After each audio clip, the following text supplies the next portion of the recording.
Jordan, how'd you kind of characterize the round out there today? Spyglass is it's a tough test. It was, would have liked to have done better on my front nine. That was really gettable. And then I thought played the back nine really well. It was really bizarre the last 4 holes or so with the wind. It went from nothing to flipping and then blowing about 25 out of nowhere the other direction from the forecast. That throws us through a big loop when you're prepping for something and you got to make the adjustment. But I had a good last 3 holes, and that always kind of puts a smile on your face. I wish I would have shot a few under today, and just a couple early iron shots I hung right. Otherwise, it would have been a day like that.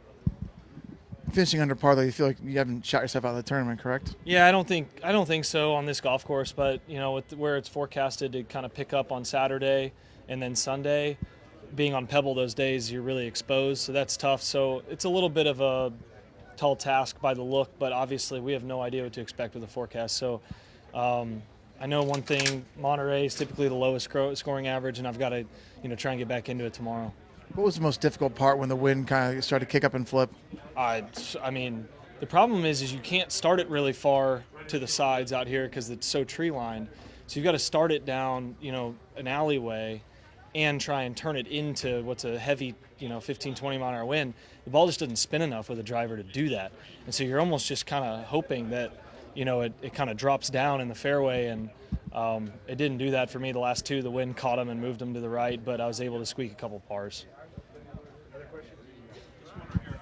Can you just take me through 18 and that second shot and what you saw and what you were kind of hoping for? I mean, didn't know the distance or really the line. I took a gap wedge out. It was going to be fine getting over the tree. It just needed to miss the next ones. The problem was it's straight into the wind and I'm hitting it high and it's out of the rough, so it could be a flyer and it may not. And the difference if it spins versus a flyer with that shot, with that much wind, is 50 to 60 yards, like legitimately 50 to 60 yards, throwing it up in the air like that. So you're just like, well, I hope I'm right. And I had caught a piece of the tree, but I think it still would have been short of the green. It came out spinny. The next 2 shots were really nice, and they'll make lunch taste quite a bit better. Squeaking in a 4 there on the last on what was borderline unplayable on 18 as ball started to move on the green, as you saw. Guys, well, go through the conversation you and Michael had on 12 today. Tee box there. Oh yeah, so 11.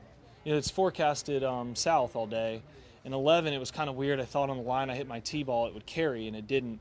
When we get to 12 and it's still north, where the wind should be down off the left, it'd be like just an 8 iron and hold the breeze.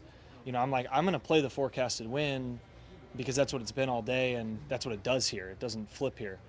And I hit it in the air, and I hit some bad irons today, but that was a really good one. And I thought I would see it kind of hold the wind and go right at it, and it just kept going left. I'm like, well, I guess it actually did totally flip. So I mean, you're stuck in a tough spot there because you're so elevated. It's going to affect the ball significantly, and you don't want to hit it right to the right pin. So I ended up in a fine spot to get up and down. It was just frustrating because I thought I hit a shot that was going to be close. Thanks, Jordan.